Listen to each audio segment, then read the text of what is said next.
The Mixed Mornings and More podcast with Steph and Shawn. Now available daily. Good morning, world. Good morning. Hi. Happy Tuesday. It is April 4th. It's 5:31, and I'm back, baby. And you're back in the house, and I'm so happy to see you, Shawn. Yeah. What was with the snow yesterday? I wasn't too fond about that. I drove Monday night home from Edmonton. I think I got in around 6 o'clock at night.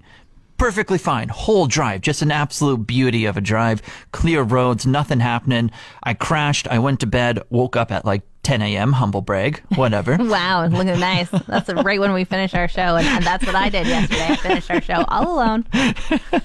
And I looked out my window. It took me 2 takes. I looked out my window. I'm like, okay, cool. Yeah, still some snow on the ground. Whatever. That's how it was. But then I did a double take.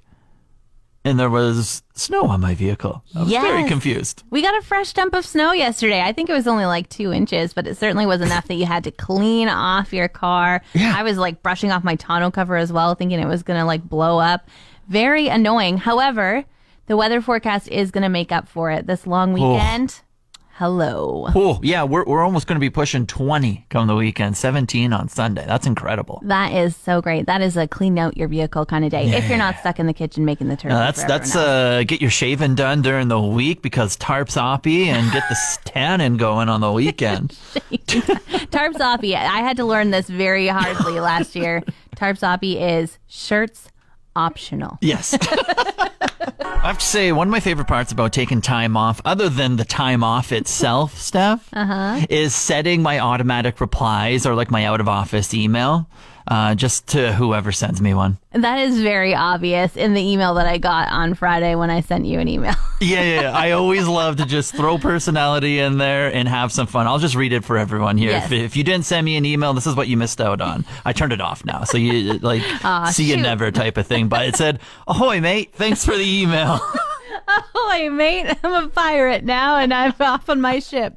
You caught me on holidays. I'll be back in the office Tuesday, April 4th. If it's urgent, you can send your concerns to Steph. Thanks. I got a shout out in the away email. Yeah, I said, co-host, you are part-time boss, and you're an absolute legend. And then here's her email. And then my sign-off is serve, slay, survive.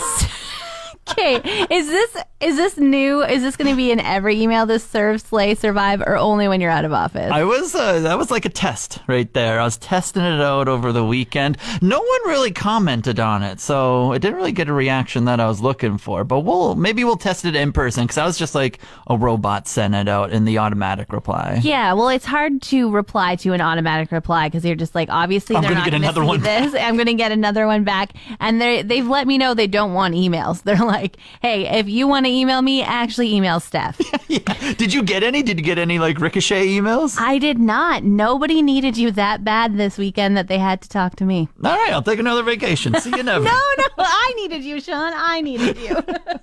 Big news came from NASA yesterday that Canada is getting an astronaut on the next mission to the moon. Yeah, this is so cool. Groundbreaking even. Yeah, the last time they flew to the moon was in 1972, and this is the first non-American ever that's going to orbit the moon, and it's a Canadian from London, Ontario. Yeah, and he's beautiful too. Okay, this is what I have to laugh at. BlogTO puts out this article about this, and their headline is "Ridiculously Handsome Ontario Astronaut Chosen as First Canadian to Orbit the Moon." Ooh. What? That was a thirsty author right there. Yeah. Well, they're not lying either. Like, there's a reason why they put it. I scrolled by his picture on Facebook. I was like, damn, I've been reading about this guy, and now I finally saw him. Yeah, that's a great representation of who we should be sending up there. Yeah, all Canadians look like him. He's also a Master of Science in Physics, an F-18 pilot, a Canadian astronaut. Like, he's the mission specialist for the Artemis 2. He's got a lot of things under his belt, not just a pretty face, that one. Holy moly, he's going to have to go private. His DMs are just absolutely exploding right now. This guy's the whole package. I bet you he's 6'4" too. I was about to call him a bad name, but he's just thriving right now. Unfortunately, this thirsty article writer did not reveal his height. Probably wanted to keep that a secret. Yeah, and probably like, I know his Instagram handle and I'm not sharing it either. Over the weekend on Friday, I took a trip to Lloydminster to get a fresh breath air of that Sasky air.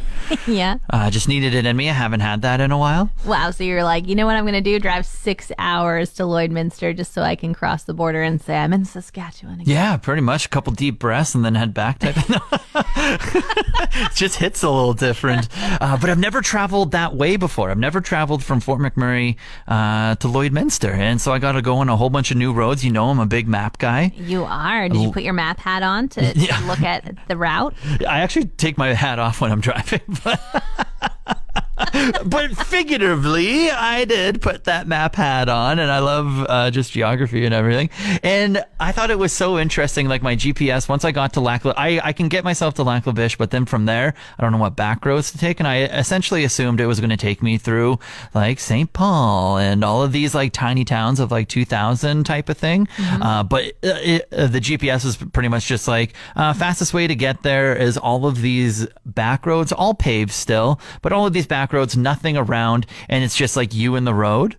And I loved it so much. I could tell like the further east I was getting towards Saskatchewan, how much more of Saskatchewan it was like. It reminded me when I had this job back in Sasky of pretty much traveling like the back 40, the grid roads, and doing like line locating on like farmland and stuff. Just like the wide open road, no one around you, and you're just ripping. So it just took you back. You're like, nostalgia. My GPS knows me, knows exactly what I would like today. Did you see anybody else on the road with you? The odd time I would pass another car maybe once every 20-30 minutes. No it would just way. it would literally just be me on these like back roads, and it was so soothing. It was so great. But then it became a problem.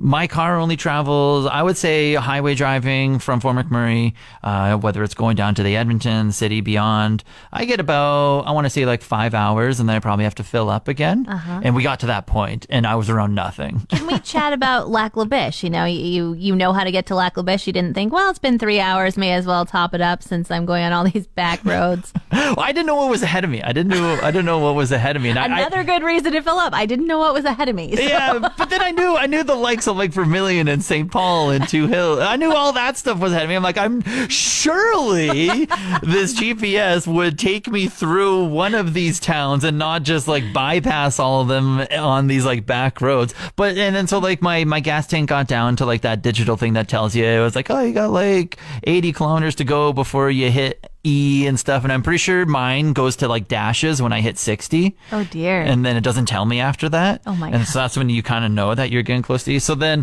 I was about like half hour away from like Vermilion, and then I kind of puttered on and I got a full tank of gas. That was good. Okay. You really expect your GPS to do a lot. Not only take me on the back roads like I like, but also remind me to get gas too, please. Take me by one of those gas stations. Yeah. So it's all good. I'm here. We made it. Got a couple scoops of fresh air from Saskatchewan, and I'm thriving today. I'm alive.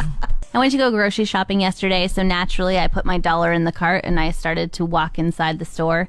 And I'm always very aware when you walk in the store that there usually are some ravens' nests above, and you kind of have to be wary of what might drop on you. But in November, they put those stakes up, so the bird dropping problem has really been mitigated. However, yesterday, as I was walking underneath the covered patio and I was pushing my cart, I just heard like, wee, wee, wee, like all these like little baby birds. And I was like, where are they? And then I saw a man waiting for a ride, and I was like, how is he not looking up to make sure that he is not getting pooped on? And I was looking on the ground like, okay, well, it's pretty wet out here, and I guess maybe it's all been washed away. And I walk this cart inside, and I'm walking around, and I was like, my goodness, why are these birds so loud? They're following me everywhere. And there was like a produce bag stuck in the wheel of my cart.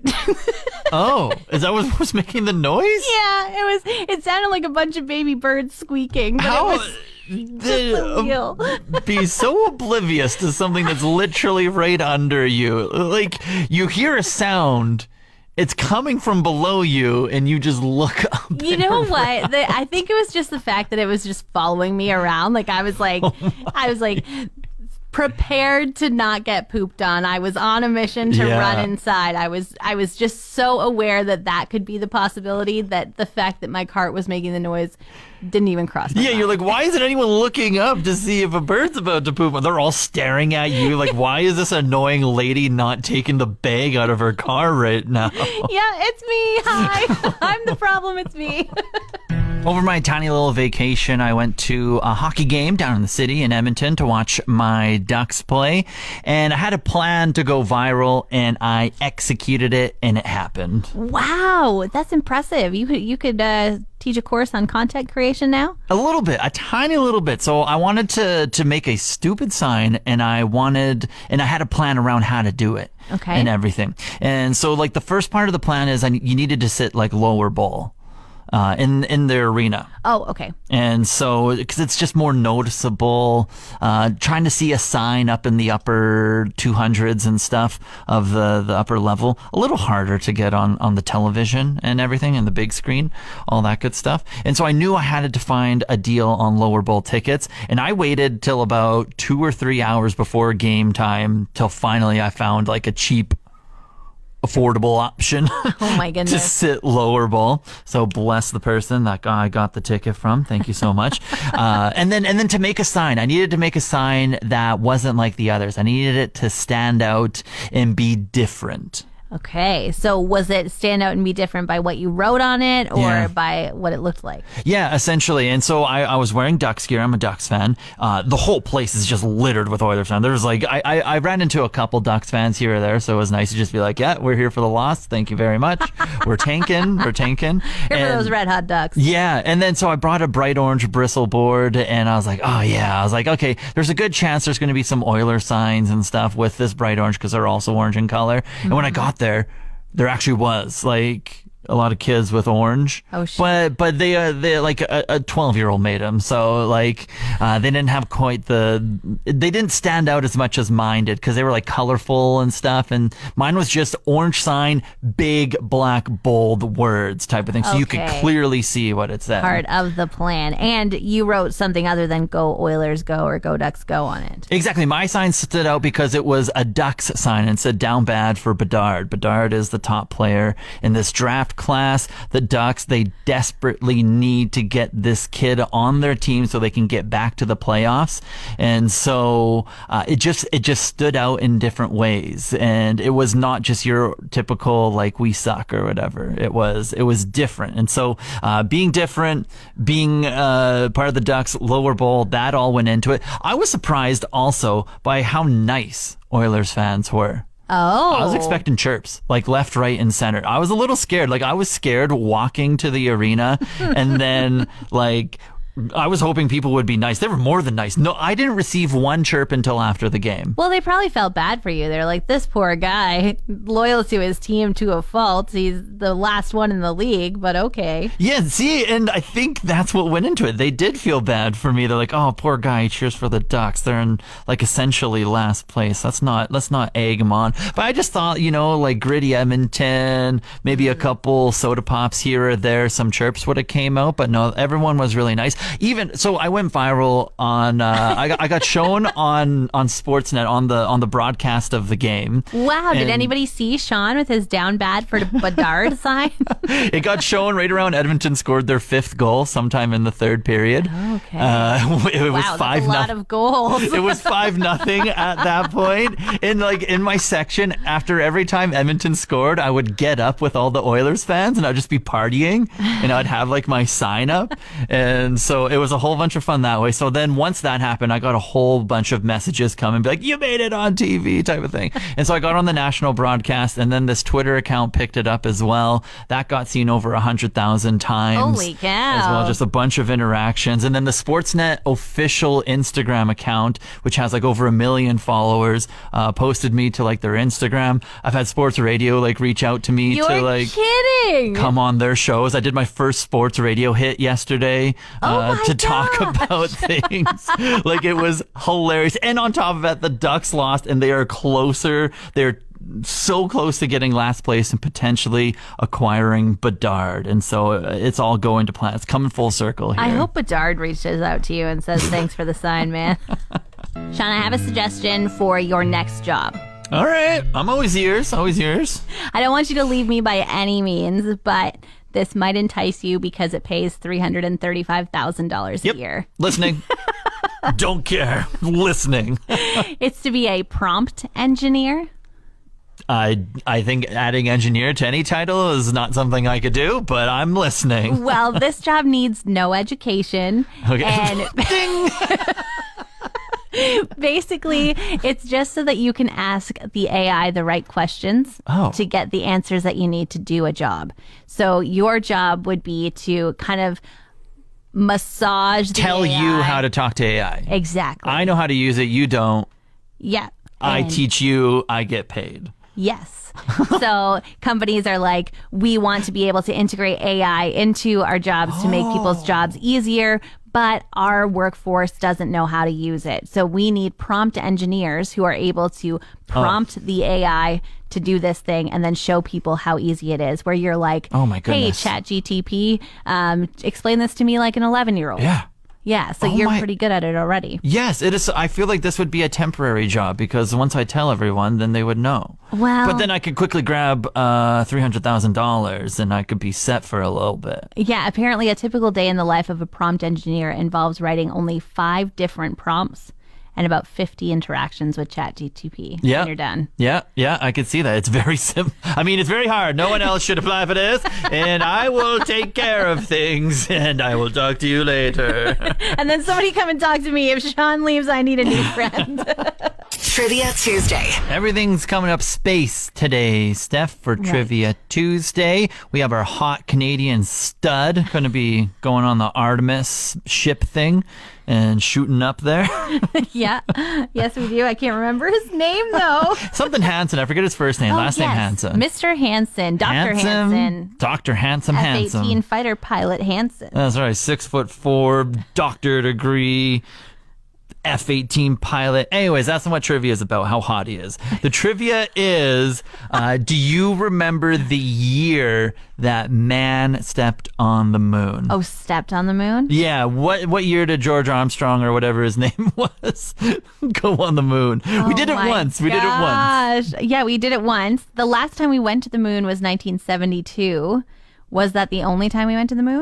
Correct. You got it. Thank you. 72 was the answer I'm looking for. I was really nervous that we went in the 60s or something as well. Just haven't been there in a while. Okay, as promised, last week you quizzed me with how to spell dog breeds, and I said it was cat breed time for you. Oh, yeah. Shawn, spell Siamese cat. Siamese cat. Do not write that on your hand. It's the covers on. Okay. Covers on. All I just right. need. It's like when they have the board in front of them and they use their finger. Yes. This is what I'm doing. Okay. So Siamese. I'll put the pen down. Thank you. Use your finger. Siamese. Wow. Okay. All right. Now try Burmese cat. Burmese cat. Burmese. That's not the right button. You're wild. Was it right or wrong? Okay. Let's go for this one. Persian cat. Persian. Oh my goodness. Persian. Wow, Shawn. Let me just make sure I clicked the right button. No, you didn't want to do that one again? No. One more. Maine Coon. Maine Coon. Wow, I've never heard of this cat. Maine Coon. I'm going to go off the wall. I'm not going to say it's organic like Main Street and stuff. So we're going to go, Maynecoon.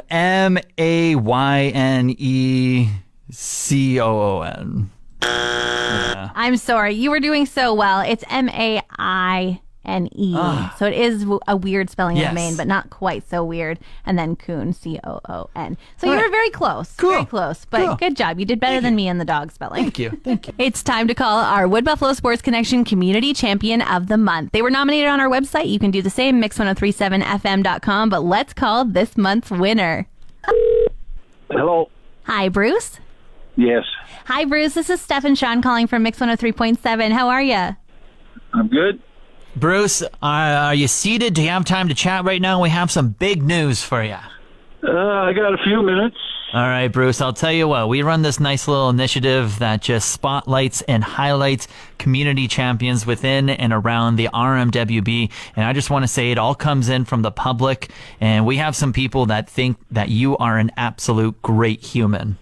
Oh, was that right? Yeah, so you were nominated by Tara Lynn, and she said that you have worked many years at the Frank Lacroix Arena cheering on our athletes, putting the most incredible care into the ice and maintaining the facility. She said you're there at 6 a.m. prepping the ice for the day, taking time and care like no one else. You're kind to the kids, the parents, you're always smiling, and she thinks you are awesome and has nominated you to be the community champion of the month. Oh, right on. Thank you. Yeah, so we just want to highlight you. We want to shine all the spotlight for all the hard work that you do that goes unnoticed, and we want to make it noticeable now. So thank you so much for everything you do in the community. We also have a $100 Stratosphere Sports gift card for you, and you can splurge a little bit with that bad boy. Oh, right on. Perfect. Thank you. You are so welcome, and thanks so much for all your hard work and making everybody's day over at the Frank Lacroix Arena. Yeah, perfect. I didn't expect anything like this. Hey, well, that speaks to your character and all the hard work that you put in, you know? People are noticing, and you're doing a great job, so we appreciate it. Yeah, well, thank you very much. Well, good morning to our friends in the studio. We have Dan Edwards, Executive Director, and Michelle Hand, Communications and Community Development Manager of the Wood Buffalo Food Bank. Welcome to the studio. Good morning. Thanks for having us. Yeah, thanks for taking the time and just joining us in studio here.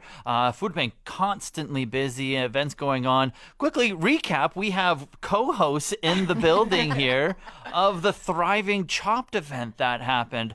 I've heard from Steph all morning. How has it been? Oh, it was so much fun. We're already kind of gearing up and thinking about what we're going to do for next year. That's amazing. And a big announcement happened halfway through the Chopped event. You have a new kitchen sponsored by... Yeah, so KTS Solutions. Prince there came in with a naming sponsor for the educational kitchen. So it's now the KTS Solutions Educational Kitchen at the North Star Forward Food Bank Food Center. Sorry, there's a lot of information in there. Still new, still rolling off the tongue. Oh, wonderful. That's so great. I love when local businesses can come on board and help support our community, which is amazing. And another way that you can help support the community, of course, this happens every single year, the Service Credit Union Spring Food Drive, and we need... Volunteers. Everybody together now. Volunteers. Break it down. Is it just general volunteers? What are you all looking for? Yeah, so each year you're going to see the people and the trucks parked outside every single grocery store. We need the people to be standing outside, so you're going to be handing out lists, handing out bags, meeting people, kissing babies, all that good stuff. So. And shaking hands, not shaking babies. Valid point. Thank you for clarifying that. And where can people sign up? So they can sign up through our website, through our Facebook page, as well as they can get the link from WB Volunteers, and it's on a Sign Up Genius for this event. Just the large-scale event works really great on Sign Up Genius. For sure. And when we're talking large-scale event, do you know how many volunteer shifts or volunteer hours you're looking to cover? There is about 300-ish plus volunteers that are needed throughout the 2 days of the weekend. And there are still a few volunteer shifts at the warehouse as well that are helping to sort all of the food as it comes in. But those ones fill up quickly, so if you do want to get in on those ones, you gotta get out there quick because they're getting filled. And essentially, more the merrier. If you're on the top of your head, like, man, I wonder if they probably do still need volunteers. The more of a party, the more awareness we can bring just to the food bank, the drives that y'all do. I'm sure it's welcomed. Yeah, absolutely. And it's one of those things, if you guys got a team or you got friends, and even if you see that it's signed up, like all the spots are filled, reach out to us at the food bank and contact Michelle, and she'll help you get sorted, and we might be able to shift some people around who, signed up just by themselves. We might be able to get them to take another spot so that your team can kind of come in. So, don't feel afraid that the spot you were looking for was full.